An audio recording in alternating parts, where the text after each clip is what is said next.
आज से 200 साल पहले हमारा भारत कैसा था? ये वो दौर था जब पाकिस्तान और बांग्लादेश नहीं, सिर्फ हिंदुस्तान हुआ करता था। एक ऐसा दौर जिसे अखंड भारत कहा जाता था। कैसा था हमारा अखंड भारत? क्या उस वक्त भी हमारे समाज में चोरी, लूटपाट और बलात्कार जैसी घटनाएं होती थीं? क्या उस वक्त भी हमारे भारत के लोग हिंदू और मुसलमान के नाम पर एक दूसरे से नफरत करते थे? आज से 200 साल पहले कैसा दिखता था हमारा दिल्ली और कोलकाता जैसा शहर? आज के इस वीडियो में हम आपको आज से 200 साल पहले का भारत दिखाएंगे। वीडियो को अंत तक जरूर देखिएगा और बताइएगा कि आज से 200 साल पहले का भारत बेहतरीन था या फिर आज का। बेहतरीन समाज। उस वक्त हमारे भारतीय समाज की एक बात तो बहुत अच्छी थी। समाज में रहने वाले अधिकतर लोग किसी चीज को खरीदने के लिए पैसे नहीं देते थे, बल्कि अगर कोई एक आदमी चावल उगाता था तो वो दूसरे आदमी से चावल के बदले कुछ गेहूं ले लेता था। जो आदमी सब्जी उगाता था वे उन सब्जियों के बदले चावल और गेहूं बदल लेता था। यानी कि उस वक्त हमारे भारतीय समाज के अधिकतर हिस्सों में चीजों की खरीद बेच की जगह अदला बदली की जाती थी। इसलिए एक गांव में रहने वाले लोगों को किसी चीज को खरीदने के लिए ज्यादा दूर नहीं जाना पड़ता था, बल्कि उन्हें हर चीज आसानी से अपने ही गांव में उपलब्ध हो जाती थी। आज भी अगर आप भारत के कुछ गांव में जाएंगे तो वहां पर अदला बदली की प्रथा चलती है, जो कि बहुत अच्छी भी है। वैसे कोरोना वायरस के दौरान लॉकडाउन में भी बहुत से लोग इसी तरीके से चीजों की अदला बदली किया करते थे। संयुक्त परिवार। दोस्तों, आज के वक्त में अधिकतर बच्चे तो अपने दादा दादी और नाना नानी से मिलने के लिए छुट्टी होने का इंतजार करते हैं। आप में से बहुत से लोग तो ऐसे भी होंगे जिन्होंने अपने दादा दादी, मामा मामी या फिर चाचा चाची को कभी देखा भी नहीं होगा। दरअसल ऐसा इसलिए है क्योंकि अब के लोग अपने घर परिवार से दूर रहते हैं। लेकिन आज से 200 साल पहले का भारत ऐसा नहीं था। तब के लोग संयुक्त परिवार में एक साथ रहा करते थे। एक ही आंगन में पूरा खानदान रहा करता था। लेकिन वक्त के साथ साथ कभी नौकरी तो कभी बिजनेस का बहाना करके लोग अपने परिवार से दूर होते चले गए। खैर, इस बारे में आपका क्या सोचना है, आप हमें कमेंट करके बताइएगा। जनसंख्या। आज भारत जनसंख्या के मामले में भले ही पूरी दुनिया का दूसरा सबसे बड़ा देश है। आज भले ही भारत की जनसंख्या 130 करोड़ के लगभग हो चुकी है, लेकिन आज से 200 साल पहले 18वीं शताब्दी में भारत की जनसंख्या महज 16 करोड़ की थी। अब आप अंदाजा लगा सकते हैं कि उस वक्त पाकिस्तान और बांग्लादेश का नामो निशान तक नहीं था, लेकिन फिर भी पूरे अखंड भारत की जनसंख्या महज 16 करोड़ की थी। लेकिन आज भारत के कई हिस्से कटने के बावजूद जो जगह बची है उसमें 130 करोड़ से भी अधिक लोग रहते हैं। पढ़ाई लिखाई। दोस्तों, बात अगर उस वक्त भारत में रहने वाले लोगों की पढ़ाई लिखाई की करें तो आपको जानकर हैरानी होगी कि उस वक्त भारत में पढ़े लिखे लोगों की संख्या बेहद कम थी। उस वक्त भारतीय समाज में रहने वाले पुरुषों में महज 10% से भी कम पुरुष ऐसे थे जो पढ़ाई लिखाई करने वाले थे। वहीं दूसरी तरफ महिलाओं की हालत तो इससे भी बुरी थी। महिलाओं में 1% भी महिलाएं ऐसी नहीं थीं जो पढ़ाई लिखाई से वास्ता रखती हों।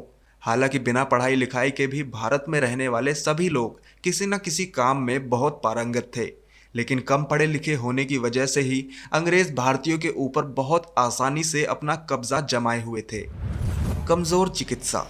दोस्तों, आज से 200 साल पहले हमारे भारत की चिकित्सा व्यवस्था इतनी अच्छी नहीं थी।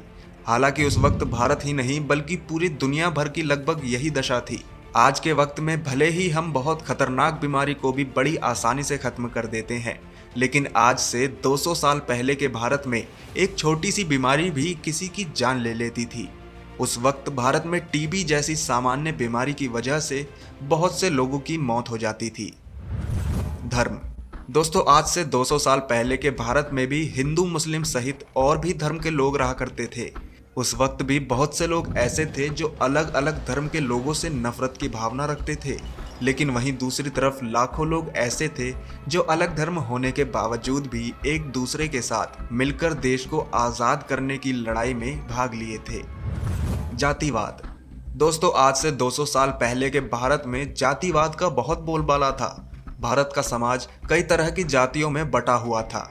उनमें से कुछ जाति के लोग अपने आप को बहुत ऊंचा मानते थे, तो वहीं कुछ लोगों को बहुत नीचा माना जाता था, और अपने आप को ऊंची जाति का मानने वाले लोग निम्न जाति के लोगों को अलग अलग तरीके से परेशान किया करते थे।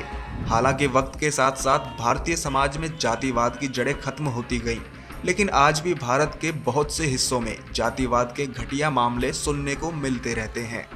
खैर, इस बारे में आपकी क्या राय है, हमें कमेंट में ज़रूर बताइएगा। रेलगाड़ी। दोस्तों, आज से 200 साल पहले के भारत में सड़कों की संख्या बहुत कम थी, लेकिन इसी 18वीं शताब्दी में अंग्रेज़ों ने भारत में रेलवे की शुरुआत की ताकि भारत को और डेवलप किया जा सके। हालांकि भारत को डेवलप करने के पीछे उनका मकसद भारतीयों की बेहतर जिंदगी नहीं बल्कि अपना स्वार्थ था। अंग्रेज भारत पर राज करने के लिए भारत के दूर दराज के इलाकों में आसानी से अपनी पहुंच को बनाने के लिए सड़क मार्ग और रेल मार्ग को बढ़ावा देने लगे। साल 1853 के लगभग मुंबई से ठाणे के बीच एक पैसेंजर ट्रेन की शुरुआत की गई थी, जो कि 14 डिब्बों की एक स्टीम इंजन से चलने वाली ट्रेन थी। उस वक्त के इंजन की इतनी क्षमता ना होने की वजह से उस ट्रेन को खींचने के लिए एक नहीं बल्कि 3 इंजन का इस्तेमाल किया जाता था। मुख्य व्यवसाय। अब बात आती है कि उस वक्त हमारे देश में जो लोग रहते थे उनका सबसे मुख्य व्यवसाय क्या था। तो दोस्तों, ये तो आप जानते ही होंगे कि आज भी हमारे भारत में रहने वाले अधिकतर लोगों का मुख्य व्यवसाय कृषि को माना जाता है। यही वजह है कि भारत को कृषि प्रधान देश भी कहते हैं। उस वक्त भारत में मुख्य तौर पर नील, कपास, अफीम, गेहूं और धान की खेती होती थी। लेकिन दुख की बात तो ये है कि उस वक्त हमारे किसानों को उनकी फसल की सही कीमत नहीं मिलती थी। अंग्रेज उन फसलों को बहुत कम दाम में खरीदकर ग्लोबल मार्केट में अच्छी कीमत पर बेचते थे। उस वक्त हमारे किसान सारा दिन खेती बाड़ी और पशुपालन करते थे और शाम को अपने घर में आकर भजन कीर्तन और सत्संग किया करते थे। उस वक्त हमारे भारत में बिजली या इलेक्ट्रिसिटी आम लोगों के पहुंच से बहुत दूर थी। यही वजह है कि तब वे लोग घरों में उजाले के लिए लैंप और दिए जैसी चीज़ों का इस्तेमाल करते थे। इनकम। अब बात करते हैं उस वक्त के भारतीयों की इनकम की, यानी कि वो लोग कितना कमाते थे। अगर इनकम की बात करें तो उस वक्त जहां भारत में अंग्रेज बहुत अच्छे पैसे कमाते थे, उस वक्त भारतीयों की हालत दिन पर दिन बदतर होती जा रही थी। एक रिपोर्ट के मुताबिक साल 1800 के दौरान जहां एक यूरोपीय कर्मचारी की तनख्वाह 40 पाउंड तक होती थी, वहीं एक भारतीय आदमी दिन भर मेहनत करने के बाद भी महीने में महज 1 पाउंड की कमाई कर पाता था। अब आप अंदाजा लगा सकते हैं कि भारत में ही रहकर एक यूरोपीय आदमी जितना कमाता था, उसी काम को करने के लिए एक भारतीय को कितना कम पैसा मिलता था। वहीं अगर भारत में रहने वाले किसानों की कमाई की बात करें तो अक्सर उन लोगों को बाढ़ और सूखे का सामना करना पड़ता था। खैर, ये समस्या आज के वक्त में भी भारतीय किसानों के साथ बनी रहती है और भविष्य में भी बनी रहेगी। लेकिन उस वक्त वो किसान अंग्रेजों के द्वारा लगाए गए लगान से भी बहुत ज्यादा परेशान रहते थे। इतनी कम कमाई होने के बावजूद भी अंग्रेज उन किसानों के ऊपर तमाम तरह के लगान लगा देते थे। हालांकि हमारे भारतीय समाज में मौका परस्त लोगों का वजूद हमेशा से बना रहा है और उस वक्त भी कुछ मौका परस्त लोग ऐसे थे जो अंग्रेजों के तलवे चाटकर अधिक कमाई कर लिया करते थे। तो दोस्तों, आपने देखा कि आज से 200 साल पहले हमारा भारत कैसा था। उस वक्त भी समाज में कुछ बुराइयां थीं तो कुछ अच्छाइयां। उस वक्त समाज के लोग भले ही कम पढ़े लिखे थे, लेकिन एक दूसरे का साथ देते थे। आज हमारे समाज में पढ़े लिखे लोगों की संख्या बहुत ज्यादा है, लेकिन साथ रहने वाले लोगों की संख्या उतनी ही कम है। जैसे जैसे हम शिक्षित होते जा रहे हैं, वैसे वैसे हम अपने समाज से अलग होते जा रहे हैं। उम्मीद करते हैं कि आपको ये जानकारी अच्छी लगी होगी। वीडियो अच्छी लगी हो तो लाइक करिए और हमारे चैनल को सब्सक्राइब भी कर लीजिए। मिलते हैं अगली वीडियो में कुछ ऐसी ही खास जानकारियों के साथ।